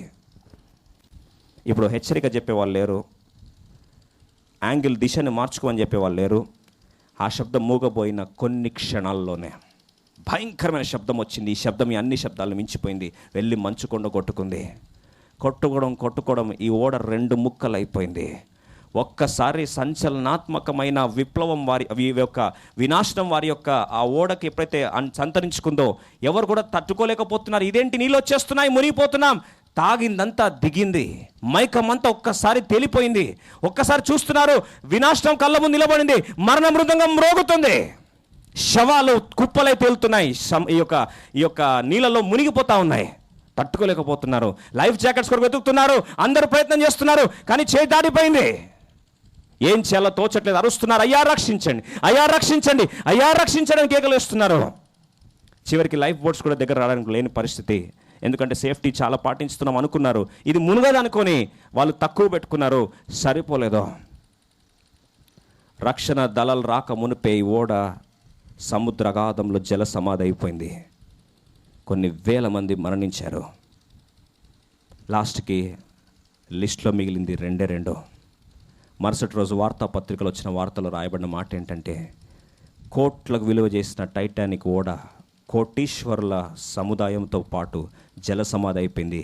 లిస్ట్లో హెడ్డింగ్స్ 2 మిగిలాయి, సేవ్డ్ అండ్ లాస్ట్. బతికి బయటపడ్డవారు, నాశనం అయిపోయి జల సమాధి అయిపోయిన వారు, ఈ 2 లిస్టులే మిగిలాయి. కన్ను మూసిన తర్వాత పరలోకంలో మిగిలేది కూడా 2 లిస్టులు. ఈ రాత్రి నువ్వు ఏ లిస్టుకి చెందినా సరే ఒకే లిస్టులో మిగలాలి. రక్షించబడ్డావా లేదా నశించిపోయావా, ఈ 2 లిస్టులో నీ పేరు ఉండాలి. ఈ రాత్రి ఒక ప్రశ్న అడుగుతున్నాను. ఈ స్వరం మూగబోక మునుపే రక్షణ సువార్త నీ హృదయ తలుపు దాకా వచ్చి నీ జీవితాన్ని మార్చాలని ఆశపడుతున్న దేవుడు ఈరోజు ఇంకా నామకార్థ క్రైస్తవుడుగా రక్షణ పొందానన్న భ్రమలో కొనసాగుతున్న వ్యక్తిగా, కొన్నిసార్లు జీవితం మార్చుకోకుండా ఇలాగే నీ మనస్సాక్షిని దోషారోపణ చేస్తూ దేవుని బిడ్డగా పరిచర్లో కొనసాగుతూ కూడా ఇలాగే నటిస్తూ వెళ్తున్నట్లయితే, ఈ రాత్రి ఈ చెప్పిన వాక్యాన్ని మరొకసారి పరిశుద్ధాత్మకు జ్ఞాపకం చేస్తున్నాడు. చెప్పాల్సిన బాధ్యత నాకుంది కాబట్టి నేను చెప్పేశాను. నా చేతులు కూడా నేను కడుక్కుంటున్నాను. ఇది నీవు దేవుని మధ్యలో ఏ తీర్పు చెప్పుకుంటావో, ఈ మనస్సాక్షిని ఈరోజు రికార్డ్స్ అన్నీ దేవుని రక్తం చేత కడిగి శుద్ధీకరించబడతాయా, లేదా అలాగే నేరాలతో పాటు అలాగే ఆధారాలతో పాటు తీర్పు నిలబడి అక్కడ లెక్క చెప్పుకుంటావా, ఇక్కడ లెక్క చెప్తావా, లేదా అక్కడ లెక్క చెప్పుకుంటావా? తీర్మానం నీ చేతిలో విడిచిపెట్టి ఈ వర్తమానం ముగిస్తున్నాను. దయచేసి ఉన్న ప్రాంతంలో కళ్ళు మూసుకుందాం.